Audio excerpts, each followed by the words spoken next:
Welcome to Shifting Impressions, Conversations with the Realm of Beings, with me, Gretta Chamberlain, Yvonne Kraeher, Leigh Stima, and the Realm of Beings. Shifting Impressions, which is one of the vehicles that supports the transmission of the Realm of Beings, is here to assist you in delving into your being by providing numerous topics and discussions for you to intake as you deepen your connection with your inner world. Shifting Impressions is here to assist you in strengthening yourself as you excavate to understand your true nature. Leigh, Yvonne, and myself, with the Realm of Beings, eagerly invite you to join us today and learn to shift your mindset, shift your thoughts, and shift your focus to recreate your life and produce a new you. Shifting Impressions starts now. Hello, and welcome to Shifting Impressions, Conversations with the Realm of Beings. I'm Leigh, and I'm here with Gretta and Yvonne, and as always, the Realm of Beings, and we are very happy to be on Transformation Talk Radio every Friday at 11 a.m. Eastern, 8 a.m. Pacific. Thank you, listeners, for joining us this week. These conversations will help you see what you're creating in your life and how it shows up. Today, we are going to be talking about the quotation, "Breathe in the air of peace, ease, and love of self unconditionally." Always seems like a simple task, and sometimes it's more easy than other times, I guess, to breathe in the air of peace. Hello, ladies. How are you? Good morning, or good afternoon, good evening, wherever anybody is, and Yes. everybody. Thanks for joining us. So right. today's quotation, breathe in the air of peace, ease, and love of self unconditionally. Oh, peace. How do we want to start taking this apart? Gretta, you go first. Because you never do that, you know. Oh, I get to go first. Wow. I've been really thinking about this. And I think where I'd like to begin is that before I understood that I create my own reality, I would always put, most of the time, everybody else first in my life. Everybody, I would come in last. What do you want me to do? I'll do it for you, So it means the first thing we have to realize about this quote is that it's a personal thing. It's personal for each one of us. When it says breathe in the air of peace and ease and love of self unconditionally, that's what this whole experience is about. We might say, okay, this experience that we call life is about me becoming a teacher, or me becoming a doctor, or me becoming whatever, But the bottom line is that last part of that quote, love of self unconditionally. That's our purpose for being here. I know everybody's got these lofty ideas. Oh, I'm going to be the president, or I'm going to be a CEO, or I'm going to be a millionaire, and I'm going to be a billionaire, and all of this great stuff. And we're so ingrained in all of those illusions that we forget or don't even recognize that really the main purpose of this life experience is about continuing. Notice I'm saying continuing love of self unconditionally. Because when we are in the incarnate stage, And we're thinking about, okay, how am I going to come here? Making your choices of who you want to be with and whatever, the families you want to come into, what lineage you want, what epigenetics, the whole thing. We start to forget about love of ourselves, because that's one of the challenges here. And it's the main challenge. It's the main purpose. So even though this quote appears to be very simple, it is not. Because the love of self unconditionally, that's a lot. That's a lot involved in that. Come on, Yvonne, I see you looking at getting ready to say something. Come on. Oh, if I do, I'm going to take us on a tangent. I'm going to take us on a detour. Don't detours, please. Yeah. Only about, I guess it isn't really a detour, because it's the feeling of hope, like hope gives, like, just, I don't know, I'm reflecting on a few things in my life right now, and I've been exploring my family lineage, back generations. I can go back like 6 generations and actually know the names, places of birth of some of my great grandparents. I've also been reflecting on the situation in Turkey and how many people have transitioned as a result of that event. And yet, as the souls transition from one, like transition out of the body and into connection with the source again,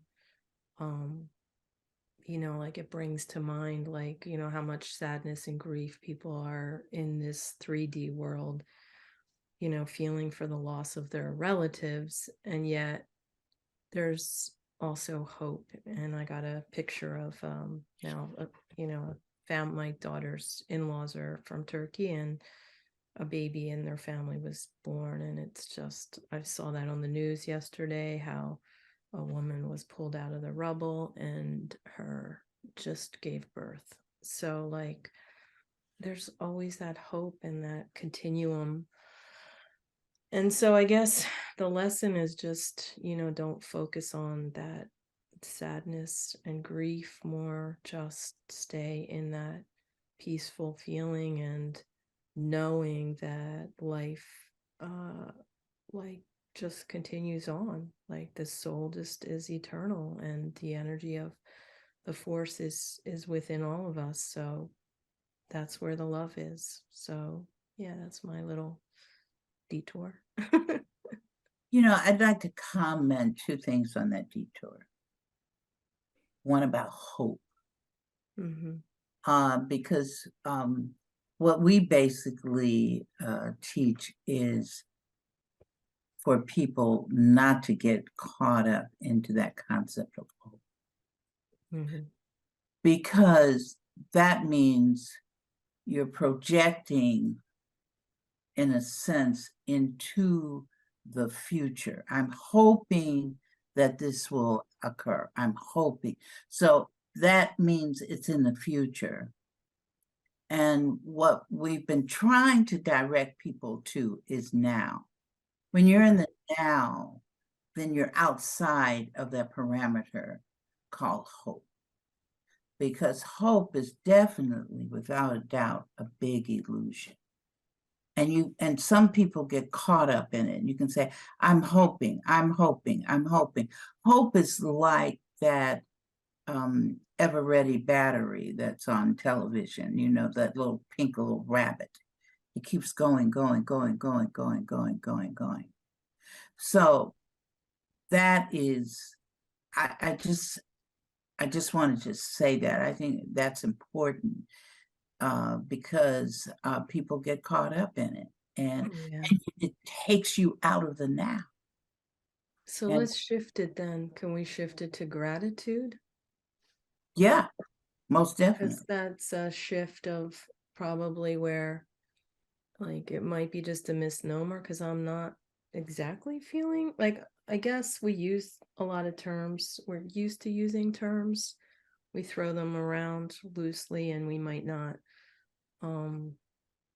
go any deeper in terms of what does that really mean. So you're taking a moment to define like how the collective looks at hope, like putting a lot of energy on it, like something better's going to happen in the future, like when you hope for something, whereas we really are trying to stay in the present moment and look at life as it's unfolding in front of us and what our lessons are right now and possibly what our challenges are. So yeah, I agree with you basically. Mm-hmm. And I want to say too that sometimes I'll talk to somebody and hope will come out for me too. Mm-hmm. Because it's like you said, we can forget sometimes, we get into another whole realm of our being and bring up something.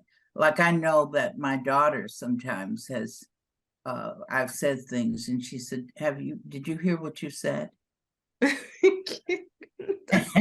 I mean, she stopped me cold. I will stop me cold. It's the word police. I have one of those at home too. It's like, wear your, like during the pandemic, is your mask over your nose properly? We're going to get in trouble for this. Right. And, when she tells me that, I go, okay, yeah. So I have to do a reframe, just like you did a reframe. I had to not reframe, but reframe, what I said, because she's holding me to task, Yeah, good. You taught her well, Greta. So the student becomes the teacher. Good. Yes, without a doubt. So I think this was a good opportunity so that people could see that, we too, even though we're on shifting impressions, that we can sometimes things will come out of our mouths that we have to say, oops, let me reframe that. So people, we're human. We're having a human experience. Right. For real. And I think it's encouraging people that if you say something and it's a oops moment, then just reframe it. Don't get upset over it. Don't get caught up in it. It just is, so release yourself from that. That is ease. I think the interaction between Yvonne and myself just this morning is showing an interaction of ease and peace. I would agree with that. Right here and now, we illustrated that, because she didn't come at me, Greta, I disagree, you wrong, and all that. I just go to her and say, you wrong, girl.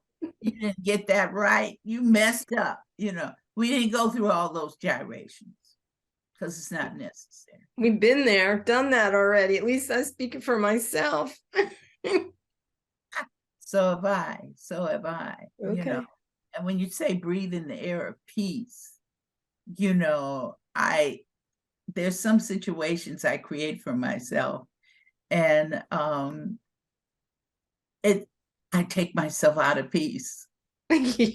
Oh, I'll do that. I mean, when you ladies were talking, I was thinking, to a situation that happened this week for myself, and I was experiencing some frustration about a situation that I was creating.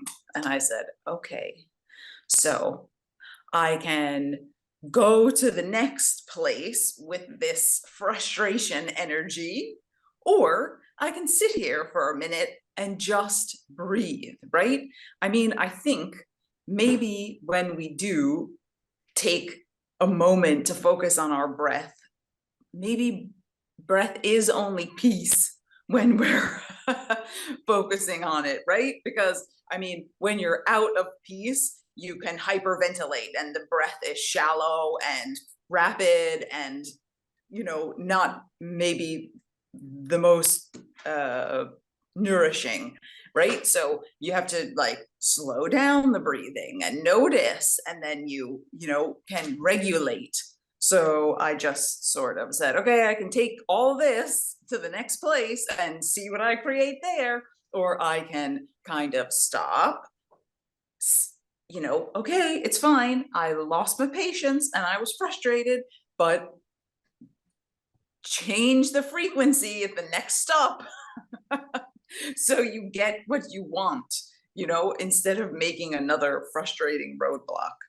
And I was able to do that. And lo and behold, there was a kind person at the next stop who helped me achieve my desire. So There you go. That's living proof. That's living proof that we can obtain and manifest what we want by way of peace and ease. That's even part of our manifestations. Because on one podcast, I think about 2 or 3 weeks ago, we talked about anger and how anger, being in anger, takes you out of peace. When it takes you out of peace, it's just low vibrational creativity that you are using. Low vibrational creativity. That takes you out of peace. It takes you out of ease. Your liver's having a hissy fit. And tell you that honest truth, your whole body is having a hissy fit. And your cells are saying, I wish she'd stop. Because they feel all that angst. We think they don't, but they do. They communicate very well with each other.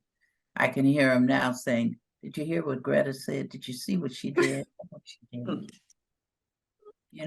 You think she would know better than to do that, but look at that. She did it again. And they're in there, inside their little spaces, going, did you hear what Greta did? Type thing. And so when we calm down and breathe, like Leigh said, they take an ah moment too. It's an ah moment for our whole body, our whole physical body, to just breathe. Just breathe. Breath is so important. It does so much, so many different things. It's even a healing situation when you use it. Yes. Yeah, without a doubt. So love of self unconditionally. What does that really mean? What does it mean to you, Yvonne, to love yourself unconditionally? Well, what's a condition? A condition is, when you think of conditions, you think, if I do this, then this will happen. One like that whatever you want to call it, like cause and effect. Yeah, right? Cause and effect. The law of cause and effect, that sometimes people call it karma. But if you take that condition out, then no matter what I say, do, I just am. Therefore, I am love. Like I don't put any conditions on that for myself. I just accept, understand everything that goes along with love, joy, feel joyful, grateful, just in a mode of higher vibration. That's unconditional love of self. But if I don't love myself unconditionally, I could illustrate that by saying, I'm in my head talking to myself saying, oh, why did you do that? That was so dumb of you to, cause that accident. You're blaming, you're shaming yourself inside your head. You're doing these destructive things that cause ill feelings towards yourself. And eventually, those feelings like get reverberated outward and affect other things in your life. So if you do breathe in that love of self unconditionally, you could be in a state of grace, ease, and peace all the time. And I just thinking about the breath as well. Breathing is something that just happens automatically, you know, on one hand. Like, we don't have to think about it. A baby's born and hopefully everything goes well, like boom, immediately starts breathing.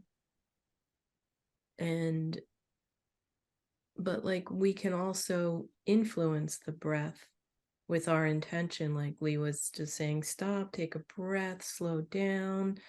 And I think you said something about breathing fast, you know, like when you get excited or frustrated, your breathing sort of goes, you know, crazy sometimes.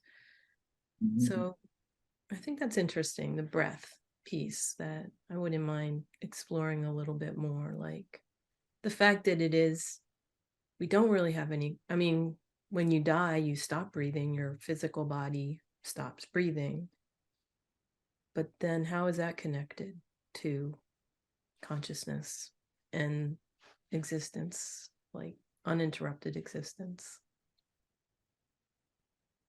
Well, when you stop breathing and you make your transition, that's because you've decided to make your transition.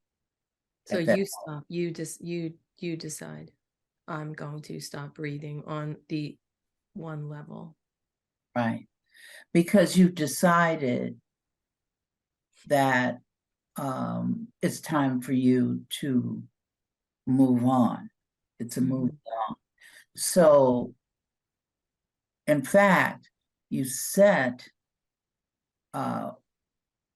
because here in the humanoid experience, we deal with age, okay? Time and age. So, right.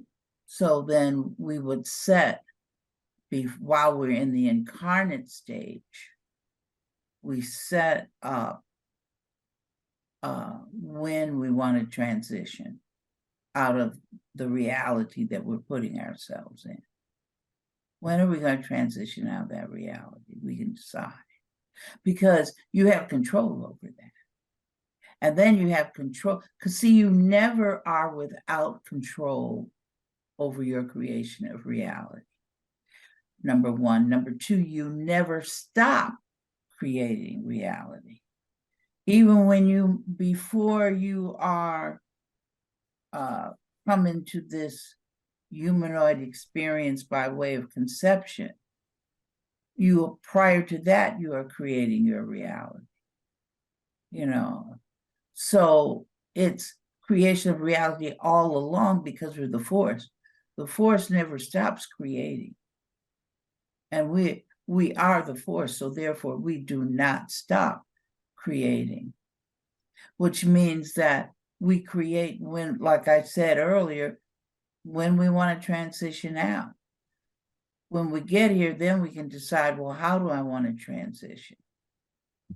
Myself personally, I tell people that I was supposed to transition out of this experience between 82 and 85. And I decided I don't have time. I still have so much to finish that I will not meet my deadline. If you want to use a euphemism, deadline, you know. So, No pun intended. yes, thank you. So I decided, I said, well, Gretta, 82 is not going to make it. 83 is not going to make it. You're just not going. You have so many tasks that you must finish. So therefore, let us reframe this transitioning event. And so I said, Gretta, let us do between 97 and 100. That'll work for you, between 97 and 100, somewhere in there. And then I think as I go along, I'll really define it. Okay, 98, I'm through. You know, I'm ready to go. You know, and then I have to decide, how do I want to go? I've always said that I just want to, I want to do like my great grandfather did. great-grandpa laid down in his bed and that was it. I don't need any trauma. I don't need any drama. Just let me peacefully, speaking of breathe in the air of peace and ease, that's going to be my event, peace and ease, transitioning out. I don't need a debilitating disease. I don't need an accident. You see what I'm saying? I'm just gonna go very peacefully. So that quote, breathe in the air of peace and ease, we can take all of that with us. We don't have to leave it here in this experience. So that's interesting because I suppose, you know, I mean, just like everything that everyone's creating in this life, right? You know, how you just explained, you know, set a certain mood in my mind, right? However, if you choose to, you know, pendulum swing that to the more dramatic or energetic transition experience, you know, whether it be some kind of accident or, you know, something way more dramatic, how do those two things differentiate your transitional portal, whether it be kind of like a calming energy or a very like high frequency chaotic energy? Like how does that, you know, what are the effects of that, you know, transitioning through or the next go round, because they're very different. Well, it's like this.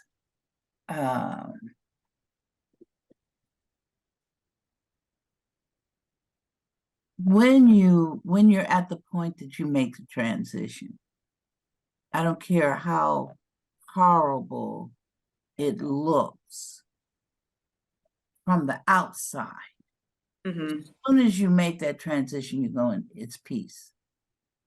Okay. You know, so it's just like when we talked about 9/11, I mentioned to you about 9/11, and when I was in the rubble, it was so peaceful. It was very difficult for me to say, well, let me come out of there. Mm-hmm. But on the outside of all that rubble was absolute chaos.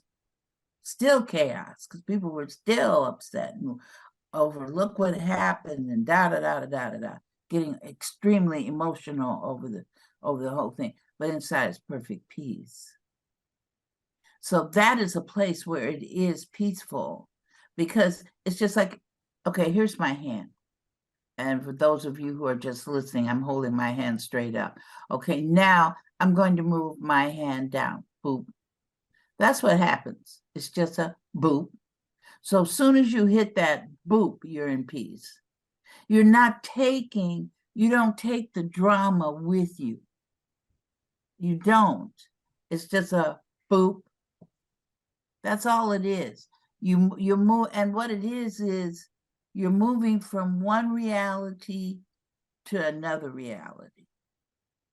The only thing in between is that you're sitting down. Well, I've seen people sit down. When I've been there, I've seen people sitting down. So it could be I'm creating that whole sit down thing instead of standing. But what we do there is we think about, okay, these were my lessons that I chose. How many of them have I learned? What do I still have left to go? So fully learned, I can just, okay, I don't have to even deal with them anymore. I know those. I've learned that. So what have I not yet learned? So once you realize that, then you decide to create the next transitional portal to reflect what you need to learn next or what you have not finished. That's why my daughter's husband said to me one time, he said, he said, I'm trying to learn all my lessons as much as possible, because he knows he's going to take it with him. Whatever you don't learn, you take it with you. So if you have not fully learned how to be in peace, how to be in ease, how to love yourself unconditionally, and how to love others unconditionally, then that is something you're still going to be working on. So you're going to work on that in the next your next transitional portal, which you create. Now that's a lot. I think, that would, we'd have to have another podcast, I think, maybe to discuss death. What is it like to transition out of here? Because what we're teaching now is that right now we're in a transitional portal, each one of us, but we just don't recognize it. We don't recognize it. We don't recognize that we've gone through the experience of death already, because we don't remember it. You see, we don't remember things, because what we teach is we're activating people's memory. All this stuff we're talking about, everybody in the whole world knows, has the knowledge. What do? It's back in your brains.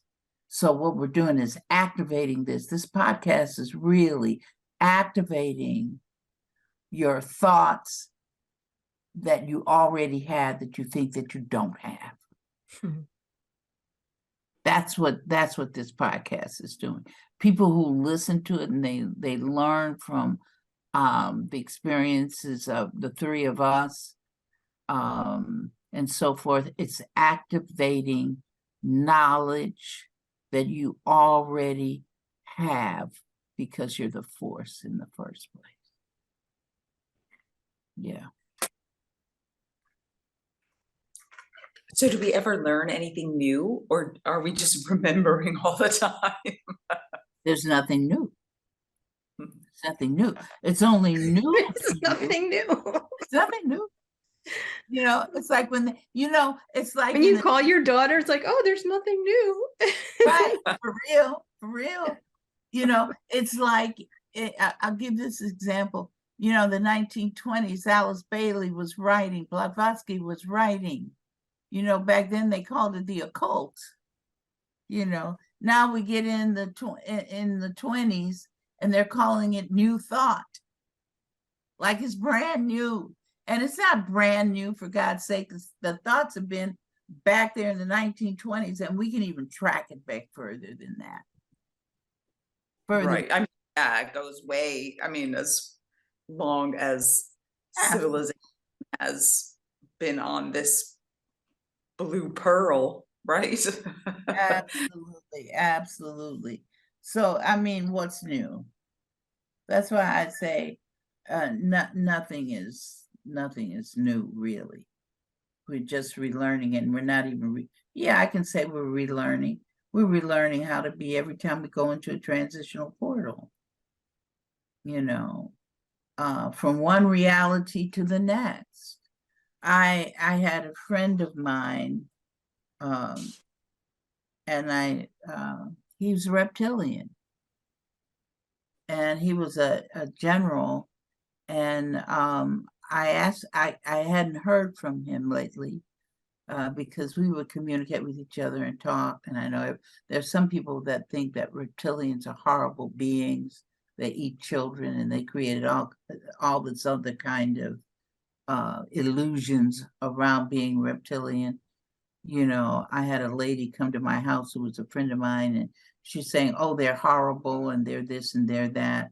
I'm just listening to her. I'm saying, okay, so now you've decided not only you're leaving the discrimination that's done here on this earth, and now you're moving it into interstellar space too, as well. You're carrying that concept, thoughts in your mind. But anyway, he was a friend of mine, and I hadn't seen him for a while. and since I do remote traveling, I went to see him. I said, take me to my friend, you know. And I went there, and it was very interesting. I can't remember exactly how it looked, but I remember it was strange. It was a strange reality for me. And so I saw him, and I said, "What are you doing here?" I said, "What place is this?" And he said, the only thing he said to me was, "It was time for me to come here." That was all, you know. I said, "It was time for you." He said, "Yes, it was time for me to come here." Now, they don't necessarily practice time, but he used the word time because he was talking to me. And he knew that time is a humanoid, framework. So therefore, he said to me, he used that word time in his explanation, but that's what he said to me. And I told him, I said, "Okay, I'll be back, to see you later." He said, "Sure." But that was he made his transition. He's reptilian. He's not even humanoid. He made his transition into another transitional portal by saying, "It was time for me to be here." And that's okay, right? Yes. Apparently, you can Because create. yeah, even though he's another species, he was creating his own reality. See, But I mean, that's out, isn't it? I mean, regardless of human, this, that, whatever, everyone's creating because everything is the force. So absolutely, it's absolutely, perspective. absolutely, without a doubt. Everything, even the realm has said on the podcast here that they create their own reality as well. Their reality that they are creating may not look like the realities that we create, but they're creating reality nonetheless. So all of those, Bashir, Cryon, the Abraham Collective, other speakers, as Seth calls them, speakers. They're speakers all over the world. And they're giving different messages to different people because they're giving what that particular group of people needs to hear.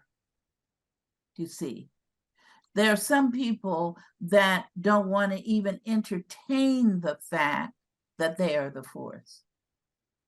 I've had some people, probably a long time ago when I started this work, that's blasphemy. That's blasphemy to even begin to think that you are the force, which created God. Because some people confuse the two. God is an entity just like we are. There's a whole group of them. There was one book, Alice, I think it was Alice Bailey's book, or another book where she talks about the logo, which is God, which is God. The logos. Yes, which is God.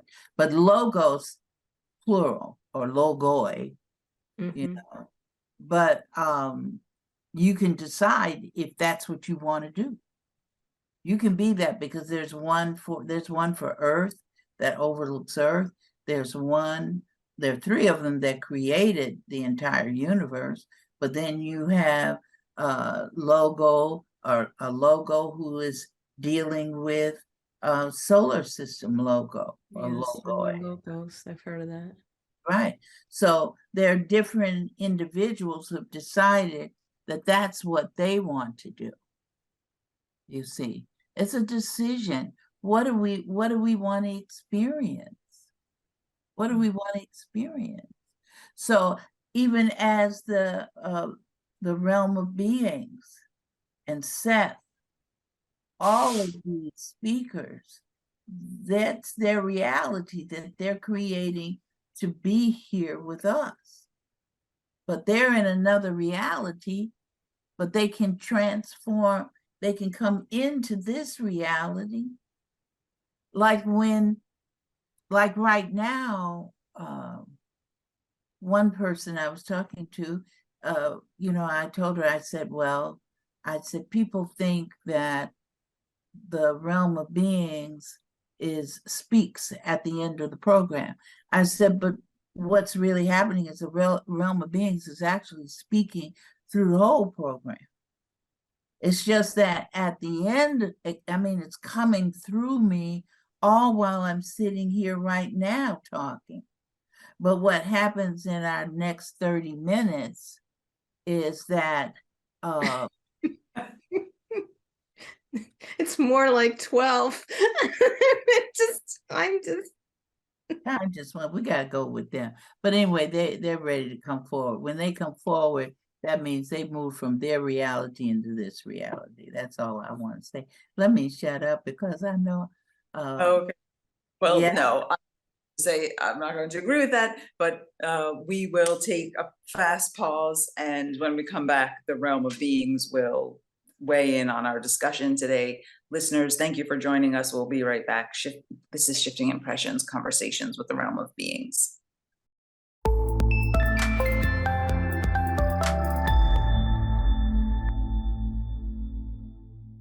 Hello, and welcome back to Shifting Impressions, Conversations with the Realm of Beings. Let's see, Realm, are you here? We're present. Okay, we've been talking about breathe in the air of peace, ease, and love of self unconditionally. You have about 11 minutes to weigh in on this discussion today. You want us quick today, huh? Yes. That's right. All right, we'll be quick. We'll be quick because we'll deal with unconditional love. Because people say to somebody, I love you. That's good to say, I love you. I love people. I love this, I love that. But that's a very simplistic idea for you.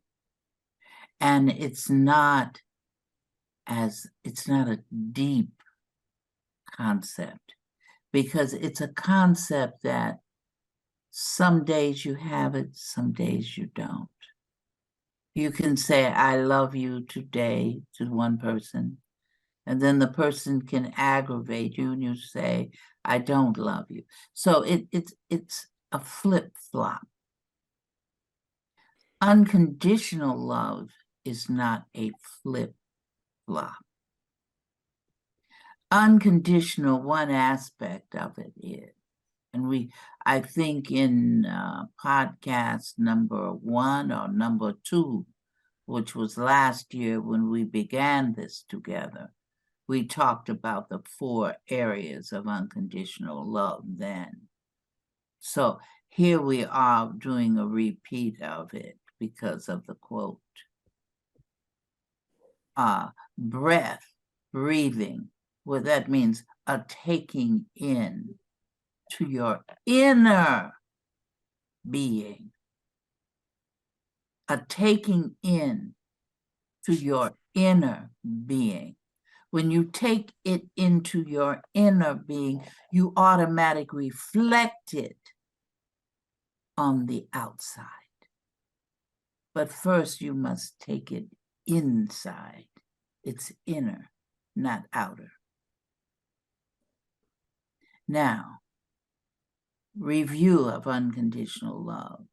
That means that, let's just take another person because people are relating to people here. That means that I love you unconditionally because I see you as me. And you see me as you. Now that's deep, because in love, I'm just seeing you. And maybe you can return that love to me or not. That is the other person's choice. But in unconditional love, which is also choice, but in unconditional love, the person who is in that place inwardly is able to see that that person is them and that there is no separation. See, that's unconditional love, one aspect of it. No separation. Now, after that, it's a recognition that that person is also the force, like I am the force. We're one in the same. We're one in the same. The next thing is that that person is creating his or her reality, just like I'm creating my reality. And that person, whatever that person is creating, as far as their reality is concerned, is okay. You eliminate blame, you eliminate disgust, you eliminate criticism, because you're recognizing that that person has lessons that they have chosen to explore in this reality. Therefore, it is okay. Just like I have choice to explore what I want to explore in this reality if I'm human. So everything is all right, whatever you create. It's okay with me. It's an acceptance. And it's an acceptance of knowing that this individual who's standing in front of you is the force. Loving without condition. And that's without condition. Oh no, I mean, that was super deep, because I guess love, the way we normally say it, is so pointed, right? It's like, oh, I love Yvonne or Greta or my husband or my kids, but like those others out there, you know. But unconditional love is everything and everyone you recognize as yourself. So however you want to treat yourself, that's kind of how you, like, that's how you treat those others, you know, that you wouldn't necessarily say you love them, those quote unquote strangers. Well, see, it's another opportunity to look past what you see. That person who you see who's living in a tent on the street, who later is standing in front of you, dirty, clothes look tattered, and they have handout for money. See, the unconditional love means I'm standing in front of this person who's homeless, and that person who's homeless is me. I am not separate from that person who is homeless. I am with that person. I am one with that person. There is no separation. It appears, the illusion is that we're separate. But the reality, the true reality, is that we're one. And that I will love that person unconditionally. To love unconditionally is such a strong love. It stays. It doesn't go anywhere. Like, I love you today, I don't love you tomorrow. I forgive you today, but I don't forgive you tomorrow. It's a straight knowing. I am one with every living thing in existence. Now, as humanoids, you only perceive humanoid life. Most have not had an experience with another species that is living, that's thinking, and that can integrate itself into this reality. Most people are not privy to that because they create for themselves not to be privy to it.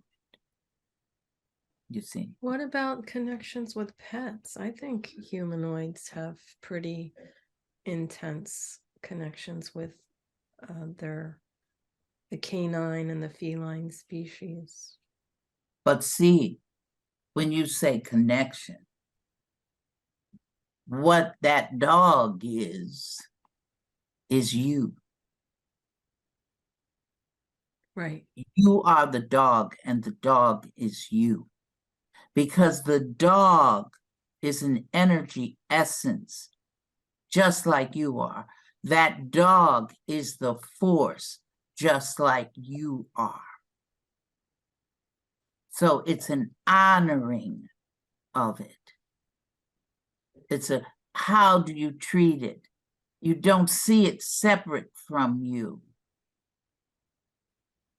It may have a personality. What makes it things different for us are the personalities that we have chosen to exhibit in this reality.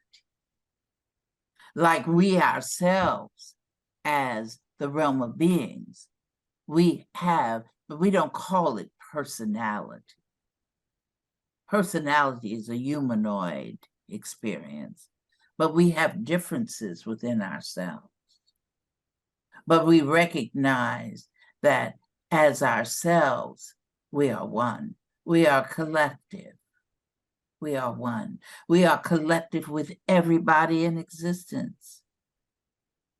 We are one with everybody that is on this earth. We are one with all the trees.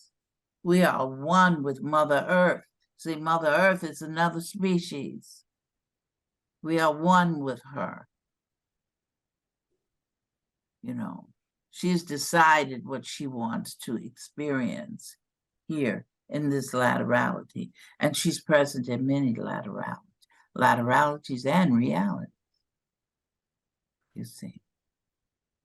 So unconditional love is the way. Yes, I know you're going to tell us it's time. Mm-hmm. Yes, I am. We had a short chat with you today. Thank you for sharing, as always, your wisdom with us. Thank you, listeners, for joining us. Thank you, Yvonne and Greta. This has been another podcast of Shifting Impressions, conversations with the realm of beings until we create each other again. Thank you. Once again, thanks for joining us at Shifting Impressions, Conversations with the Realm of Beings on TransformationTalkRadio.com. As you have explored today's creation of reality experience with Leigh, Yvonne, the realm, and me, Greta, each of you is being supported by us in further developing the understanding that you are not just an individual existing in linear time and space, but a multi-dimensional force of infinite possibilities who is connected to all. So begin to create the realities you want. Join us every Friday at 8 a.m. Pacific Time and 11 a.m. Eastern Time on Shifting Impressions at TransformationTalkRadio.com. So long until we create each other again next Friday.